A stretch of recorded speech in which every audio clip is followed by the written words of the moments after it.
Well, good afternoon, everyone, and welcome to this, what are we at, June the 6th edition of the Weekend Sports Update, brought to you by Freebirds Baseball. That is the local team here, the Yuba Sutter Freebirds. I don't know if you've had a chance to get out to a ball game. If you have not, you are missing out.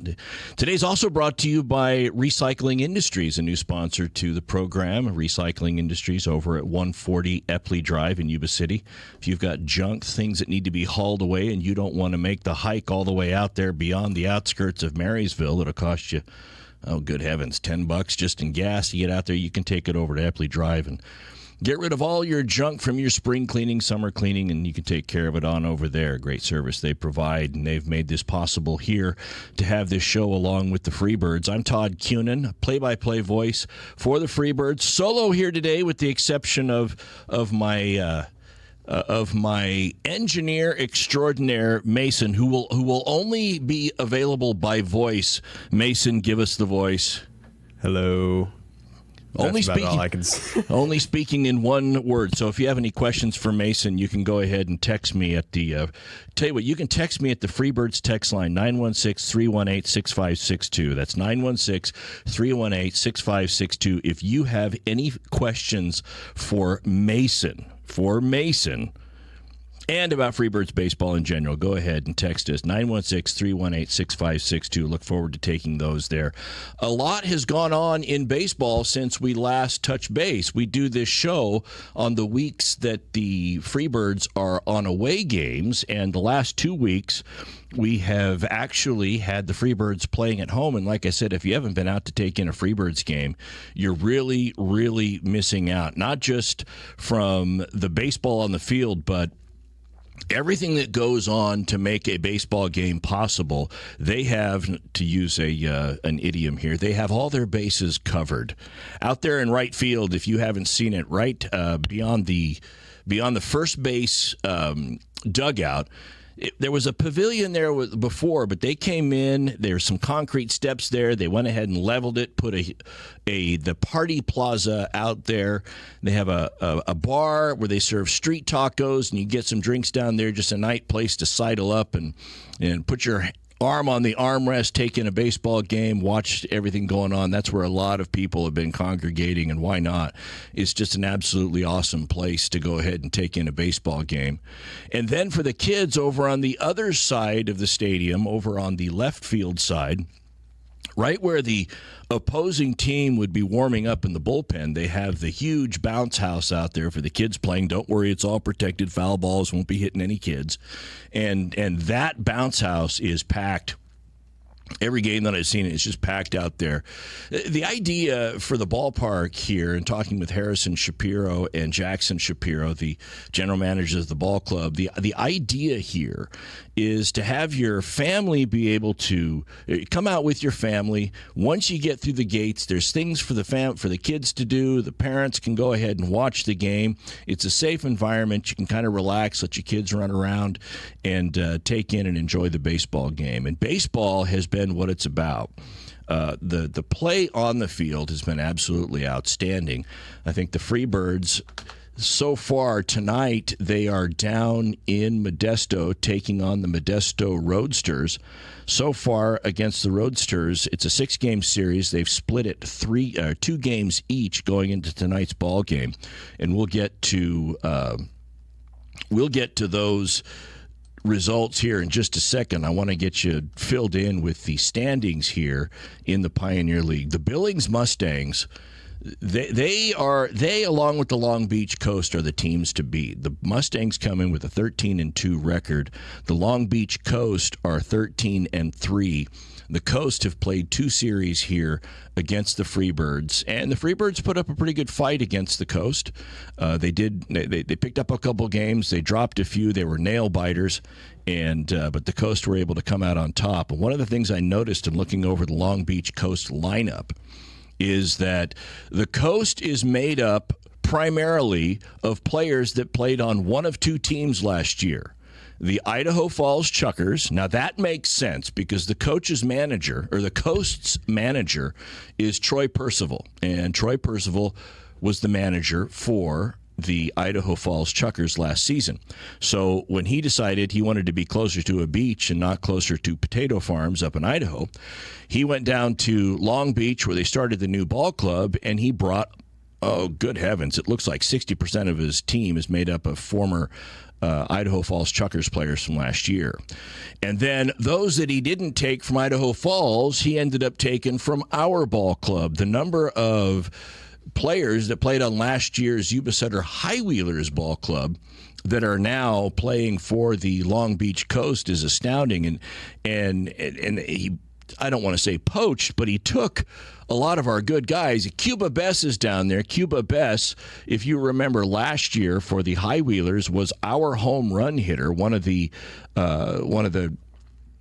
top home run producers for the High Wheelers last year. This year, he and his teammate, TJ McCaffrey, are tied for first in the league with seven home runs apiece for each of them. When you look at the home run totals for the Long Beach Coast, they've got McCaffrey and Bess both at 7. Emilio Corona at 5. Corona hit a home run against the Freebirds, and I know this is the Freebirds show, but you got to call out great baseball when you see it, right? Corona hit a home run over the left field wall that I'm pretty certain the Dollar Tree's insurance coverage might have had to get involved, because I think that one hit the Dollar Tree. It was absolutely blasted. He's at 5. Paul Winland's at 5. Jacob Jablonski's at 5. So they have a lot of firepower on that ball club. When we played them last, they were at, I want to say, and because I want to say it, I will say it. I think if I look here, they were as a team at 43 home runs. They're leading the league at 43 home runs. By comparison, the Freebirds, they've got guys that can knock the cover off the ball. We have Josh Duarte, who is leading the league in batting average. What he is doing at the plate is absolutely outstanding. Through today, I took a look at the stats for today for Josh Duarte. He has played in 16 games, so he's played in every game of the season. He has 75 plate appearances. Of those, 63 have qualified as at-bats, and over those 63 at-bats, he has a .492 batting average, which is just obscene. The only people that have higher batting averages than him are folks that have only played in 2 or 3 games. He is the only one that has played in that has had 63 at-bats, played in all 16 games, whose batting average is well above 400. He is at .492. Was it Joseph Califoot of the Boise Hawks? Similar amount of playing time. He's hitting .483, but after that it starts to drop off precipitously in the Pioneer League in terms of batting average. You know, one of the things you need to know about the Pioneer League is that we are a gateway league. Everybody's goal here at the Pioneer League, the player's goal, is to have their contract picked up by a Major League Baseball club and plugged into their minor league system. Brett Wozniak, who's pitching, shocker, for the Coast this year, but he pitched for our ball club last year, the High Wheelers. When we interviewed him and asked him, well, what are your goals on the season? Brett Wozniak said, goal for the season is, to get the contract picked up by a major league ball club. And last year we had a guy that had his contract is purchased by the Houston Astros organization, and he was sent to, I think, their single A ball club. And I look at the potential for that with the players here. I think I could think of, oh, good heavens, pretty much everybody in our starting lineup could be a potential for that. They're really playing well, but names that really stand out to me, Josh Duarte is at the top of the list. Josh Duarte with that .492 batting average, it's just amazing what he's doing. We're calling a game with Bob Fischetti. He is my partner in crime in the broadcast booth, and the Freebirds, they'll go down by 2 or 3 runs, and there's just no panic. no panic at all, because we know the bats are going to get up there. We also know that when Josh Duarte gets up, and if somebody's on base, he's going to make contact with the ball and get the runners moving. I interviewed Billy Horton, last year's manager, and Billy Horton singled Josh Duarte out and said he was the best contact hitter he'd seen. And Duarte has not disappointed in that front. Another ball player that I think is pretty good on that list that I've been looking at is Zach Chamizo. He's been a jack of all trades, if you will. Chamizo has been the designated hitter. He spent time behind the plate in the catcher role, and I think he's been over at second base, played a little bit in the outfield. Chamizo comes in. He's hitting .311 on the season, but he's got 2 home runs. 7 of those hits have been extra base hits. He's got 2 home runs, 5 doubles. He's had 61 at-bats, and he's another one that is just I just feel like other ball clubs are looking at what Chamizo is doing, and they see his consistency. And my biggest fear is it's a fear that I have, but it's good for the ball player. My biggest fear is that we're not going to be seeing these guys for very long, because a Major League Ball club will come in and pick up their contract. The same could be said for Christian Castaneda. He's hitting .323 with 2 home runs. 6 of those hits are for extra bases. He's had 62 at-bats, just absolutely knocking the cover off the ball. Jordan Donahue hitting .386 on the year. I mean, listen to these numbers here. .492, .386, .323, .311.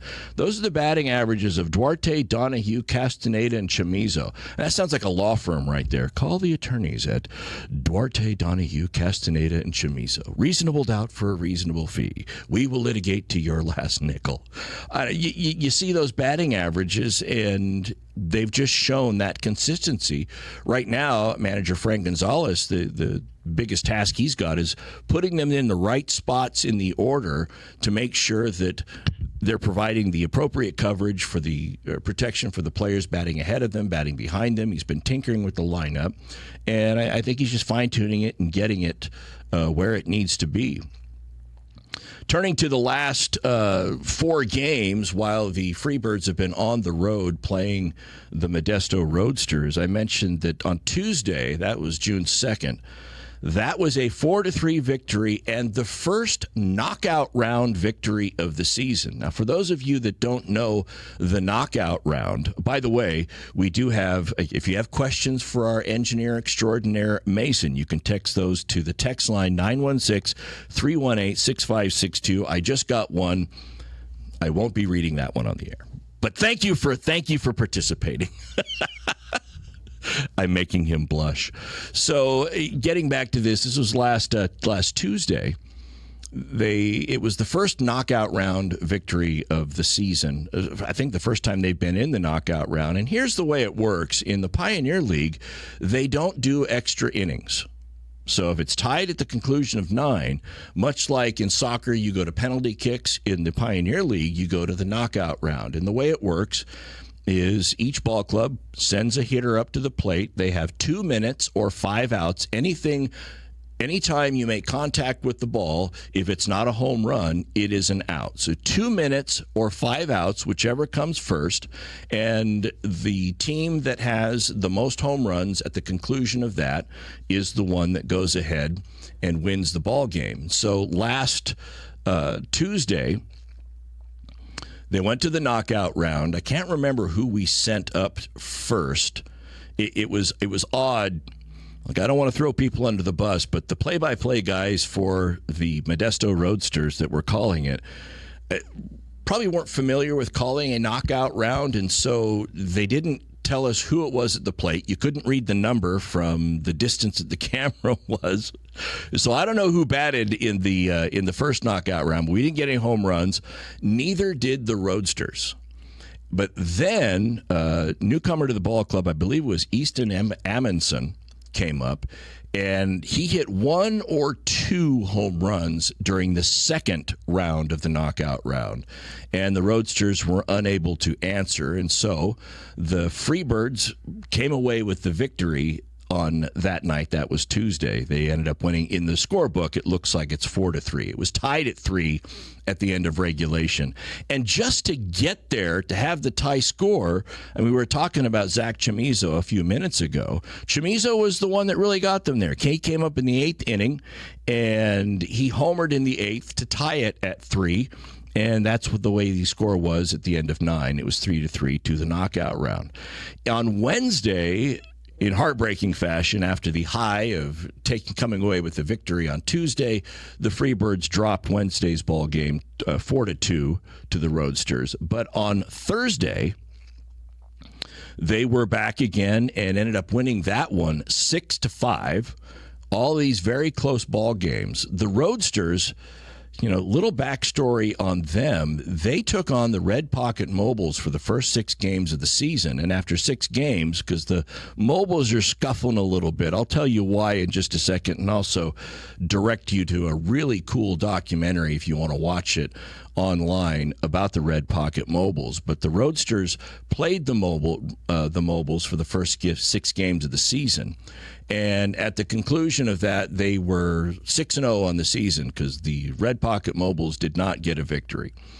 The Red Pocket Mobiles, to me, they are an inspiring ball club. I know they're the opposition, but they are an inspiring ball club. If they're not playing the Freebirds, I am pulling for the Red Pocket Mobiles in every game they play, and here's why.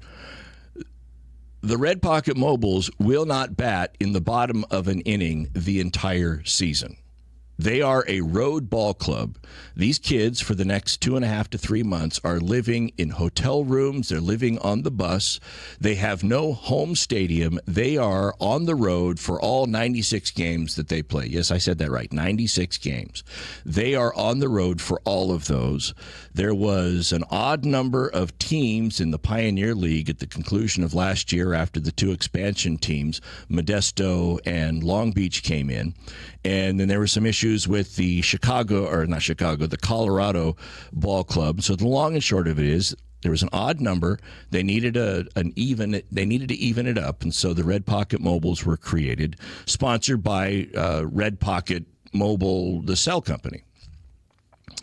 And they've got a team bus that's all done up in Red Pocket Mobile's gear, and these kids playing for this ball club, I say kids, they're all bigger than me, but they're younger than me, so I can get away with it. They're all chasing the dream. There is a documentary, and I mentioned this. If you go to the Pioneer League website, you can find this, but there is a documentary that is started this year. They just had their first episode out yesterday, and this documentary follows the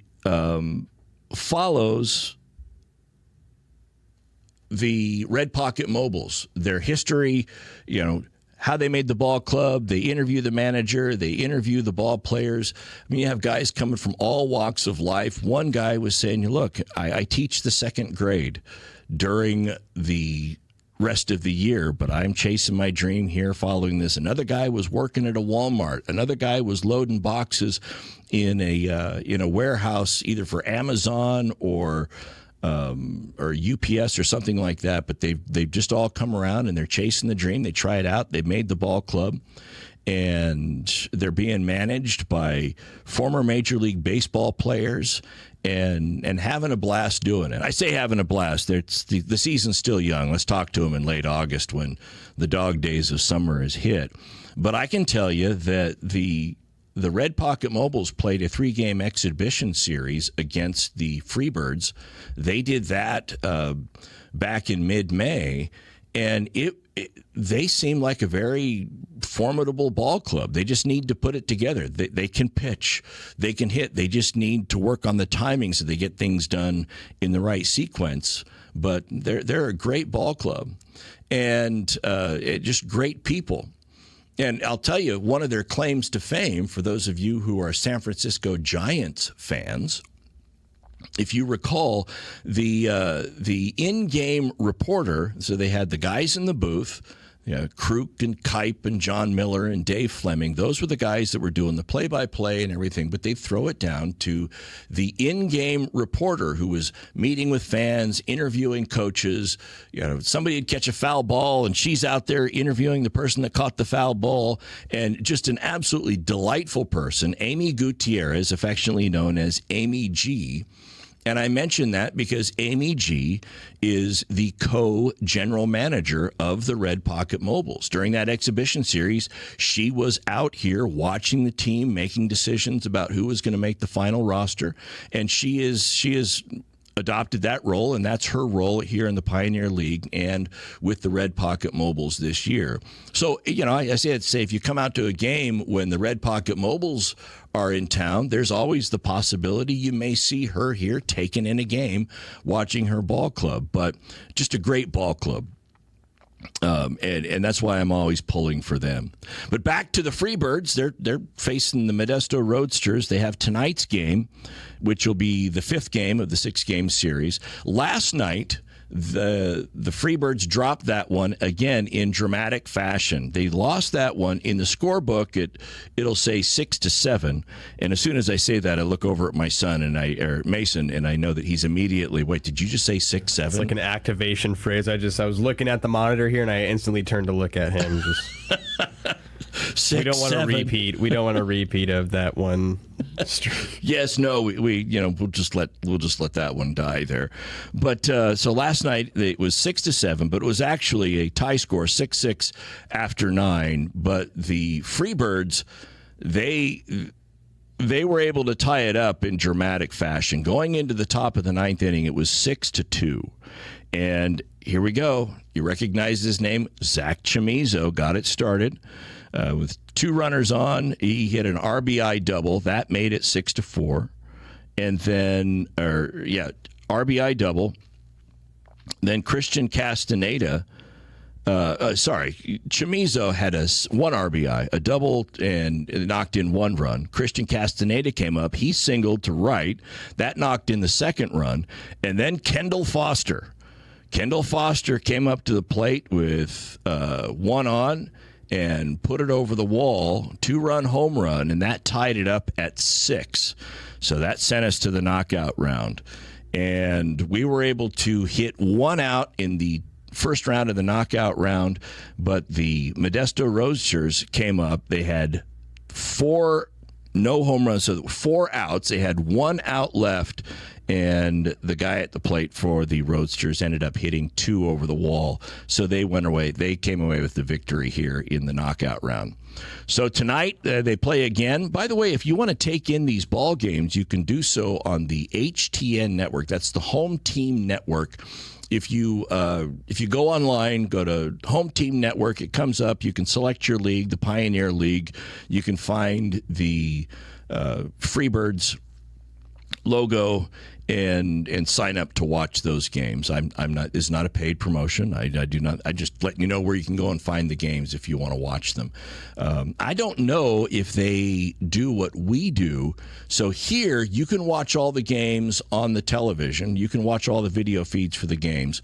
You can also listen to all of the home games on 93Q. 93Q Radio. You can go to 93QRadio.com and listen to them. Click Listen Live, and you can hear that. Or if you still have, I mentioned this to somebody, if you still have a transistor radio, and they said, well, what's a transistor radio? It's just a regular radio. If you have that, you can go to the 93Q's station, and you can listen to it. Was it 93.3 FM? And you can go ahead and listen to the ball game there. That's convenient because if you're at the ballpark and you have a radio with you, the feed is live, so there is no delay. You're going to hear me doing the play-by-play, watching the action in real time. If you listen to it online at 93QRadio.com, there's about a 30, 45-second delay there. So you want to take that radio out so you can go ahead and watch it. And I don't know if the Roadsters, I couldn't find it the other day. I don't think that they have a simulcast with the radio going. So if you want to watch the game, you're going to have to go to the Home Team Network so you can watch it. But you get to watch your team play. And if you do, here's what you're going to see. This is what you'll see if you watch the games here, if you're not able to come out to the ball game. And I still recommend that you come out to the ball game. But if you watch the games on the television or on your tablet, computer, mobile device, you're going to see at least 4 different camera angles. We have the camera angle, which is from the booth, high in the sky, looking down. You're also got the traditional center field cam, which I think there might be something in the works to get that moved, shifted just a little bit to the right or left, because right now it's right behind the pitcher, so you really can't see the strike zone or the catcher catching the ball, so it's got to be a little off-center. And then there is one camera angle from the right field or the first base dugout looking at the plate or the pitcher, so you have that cam, and then you've got one on the third base side looking at the field. So you have those 4 camera angles. In addition to that, there is a camera in the booth that will pop on every once in a while. And this is kind of fun because we never know which camera angle they're going to select, because the home team network, all of the camera angles are selected remotely. So we never know which camera angle they're going to select. And one time they had the booth camera click in on me, and it was during a break, and I had a mouthful of nachos. That was fun. And then the last camera angle is we do have in-game activities that we do. Alexandria Jones is the in-game host. And again, if you haven't come out to the game, you'd want to come out just to watch her, because it's like having a concert. She sings the national anthem, and it's like professional singing quality national anthem, just absolutely incredible. When we do the in-game, they have the Kiss cam that's set up, and so they sing Prince's song Kiss, and she'll sing along with it, and it would be like some of the best karaoke you've ever heard. She's just absolutely phenomenal and just fun and energetic, and if you come out to the ball game, you get a chance to see her. But if you can't make it out to the ball game, some of those in-game promotions are broadcast on the HTN network when we do the games. So you still have the ability to see her. We have another taker.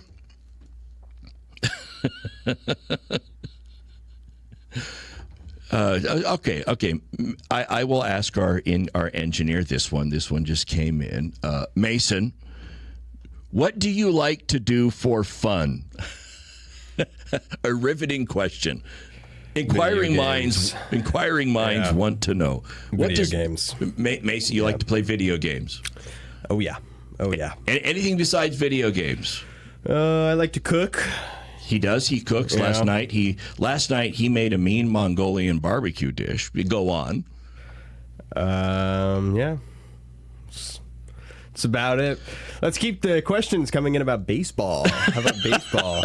And reminder, Dad, I can take you off air, If at any time I deviate too much or get to sensitive topics, Mason has the dump button there. Yeah, you'll hear your favorite tunes here soon if he keeps this line.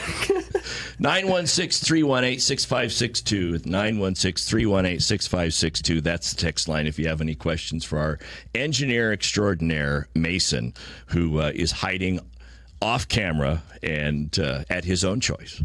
So that's where things are at with baseball. The Freebirds are playing tonight, and next week we will not have this update show because the Freebirds are back in town for another home series. If I take a look at the scheduling here for the Freebirds, it looks like our next game is going to be next Tuesday. Let me see here. That is Tuesday, June the 9th? I believe so. Who are we playing on Tuesday, June the 9th? We will be taking on the Red Pocket Mobiles again. That'll be a 3-game set against the Red Pocket Mobiles, I believe. And then for the latter part of that season, actually, we may be taking them on for a 6-game set. We are. We have the Red Pocket Mobiles for 6 games next week. And, come on out and take a look at what the Red Pocket Mobiles have going on. They're a team that you want to pull for. I throw that out there so that you can put that in the back of your mind of a team that you want to pull for when they're not playing the Freebirds. When they're not playing, we pull for the Mobiles. You like that idea there, Mason? Sounds like a good deal to me. Okay, good deal. In local news, now I saw this and I was hesitated to bring this up because I saw it, but I couldn't get any additional information on it. But I do believe that the Yuba City High School, Yuba City Honkers boys baseball team is playing for the state championship today in baseball. And I was trying to get more information on that to find out where the game was being played and at what time. Everything online said it was being played over at Yuba City High School. I drove by Yuba City High School on my way to do this show, and they didn't seem ready for a game. If it was at the regularly scheduled start time at 4 p.m., if it's later, if they're playing it under the lights, and that might be the case. But I would highly recommend that if they are playing it there, and if it's later this evening, get on out to support Yuba City High School. They're playing for the state championship. This would be the second year in a row that they do that. They played for the state championship last year, and they won the state championship. And so I highly recommend supporting those boys in their baseball endeavors and everything that they're doing. So that about does it here for this weekend sports updates. We've talked about everything Freebirds related. Make sure you come out to the ballpark and support your team next week as we take on the Red Pocket Mobiles for a 6-game set and look to chip away at the season standing or the leaders in the Pioneer League. Right now, again, the Billings Mustangs, first place, Long Beach Coast, are a half game behind them, only because they've played one more game than the Mustangs have on the year. The Mustangs are 13-2. The Coast are 13-3. The Freebirds are 7-9. They're 6.5 games back. But if they're able to take the majority or a good number of these ball games from the Red Pocket Mobiles coming into town, that would go a long way to chipping into that. So for everyone else here and for the Yuba Sutter Freebirds and for the engineer extraordinaire Mason, I'm Todd Kuhnen. Thanks for joining us here. We'll see you out at the ballpark and then back here on our next show next time the Freebirds are on the road. Thanks for joining us and good afternoon, everybody.